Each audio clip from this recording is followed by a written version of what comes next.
Hi there. So I'm going to have my first attempt at sublimating a full mug. I went ahead and I already printed out my design, which is going to be this really nice peacock with flowers and greenery in the background. It's really pretty. Just a tip, when you print it out, remember to print it in a mirrored image in case you have like letters. That way it sublimates correctly. So what I'm going to do first is I'm going to kind of measure out the height of the mug. As you can see,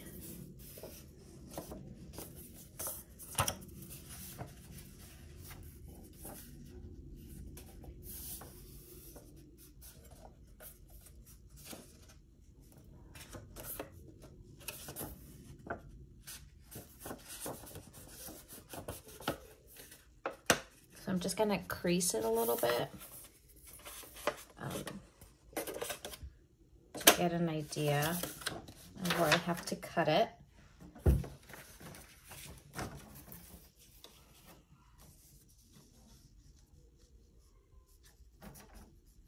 So I'm just kind of eyeballing it a little bit, trying to get it as close as the crease as I can. Cut it.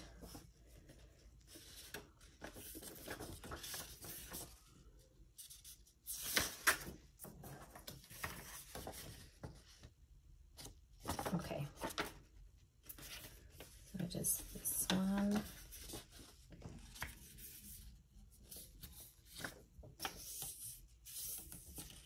Okay, great. Okay, now I'm just gonna trim it.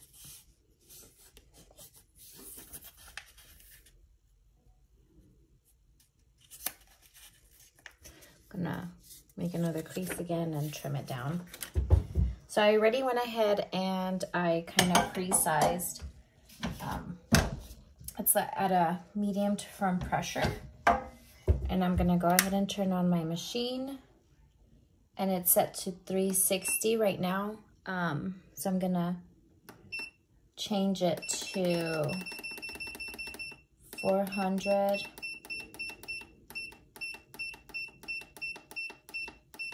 I believe that is the correct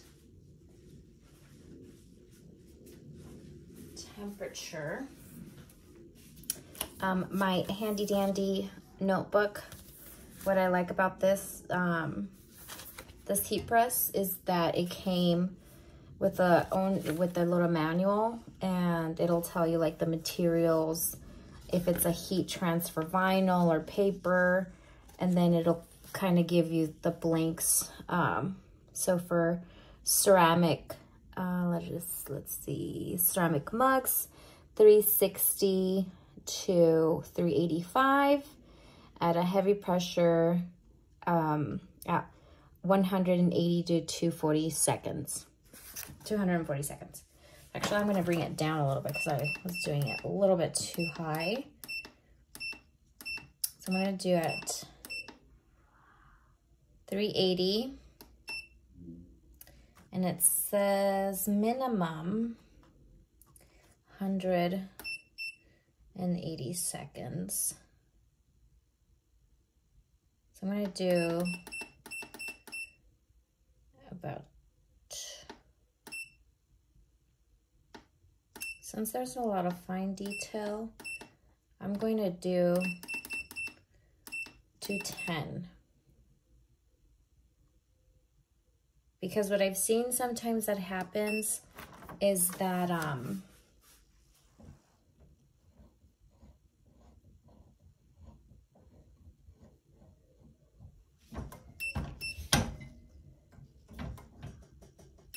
okay, so this is at a heavy pressure, so that's good.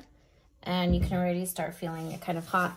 But as I was saying, I kind of noticed sometimes that I've been doing these like test mugs, is that if it's way too hot, sometimes in the fine details, you'll have blurred lines.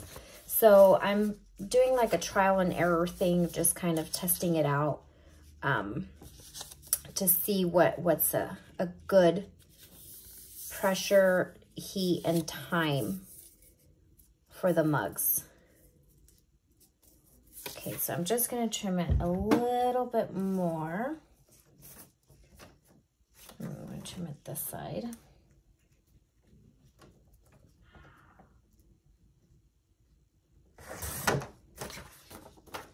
I don't want to have too much slack because then I don't want the paper to wrinkle.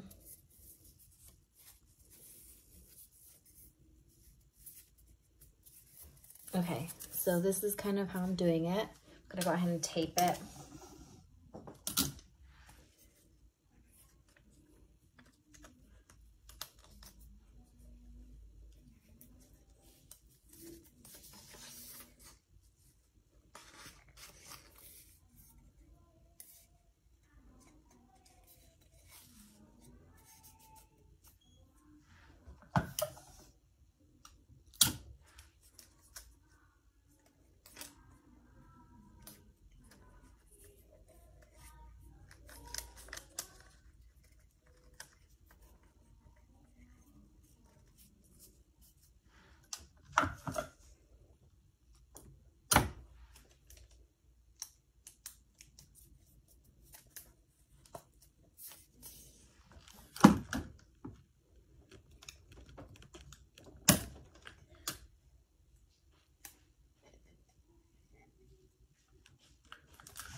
Okay, so it's heated up and I'm just adding my last tape. Still trying to kind of get the hang of it, but I went ahead and I taped the edges as best as I could so there's no wiggle room. And then I'm gonna go ahead and press it. So hopefully it turns out as well as I'm expecting. Okay, and I just checked to make sure that all the paper's covered. And then we're just gonna wait for it to stop and then we're gonna take it out. See how it looks.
So I just have a little heat oven right now, and I cut up heat resistant silicone.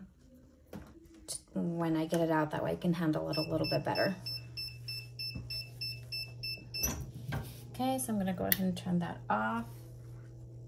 Ooh, you can see it smoking, and you can see, I don't know if the camera, you can see the design coming through.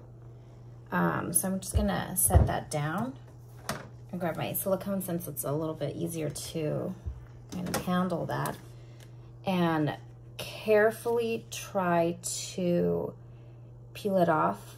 Okay, so I can definitely see some color right away, and this is really, really hot. So you want to be very careful. Actually, I'm gonna grab some little tweezers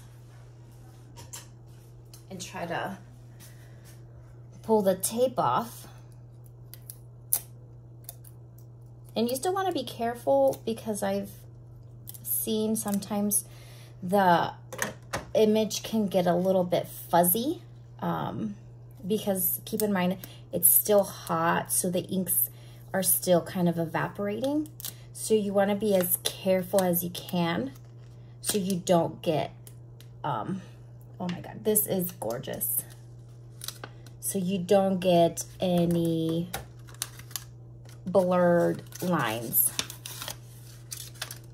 Wow, this is beautiful. So much more prettier than I was anticipating. This is gorgeous. So I know a lot of people actually put their mugs in like water to cool, but I don't want to take the risk of it cracking. The other day I actually did one, and it wasn't even a full print, and my room was really, really, really cold, and I had the fan going and the handle cracked on me. So just kind of keep that in mind. I'm just gonna let this cool off, and then I'll post a picture at the end. But yeah, I loved how this turned out. It's absolutely gorgeous. And you can see all the little details in the peacock and its feathers. It's gorgeous, gorgeous.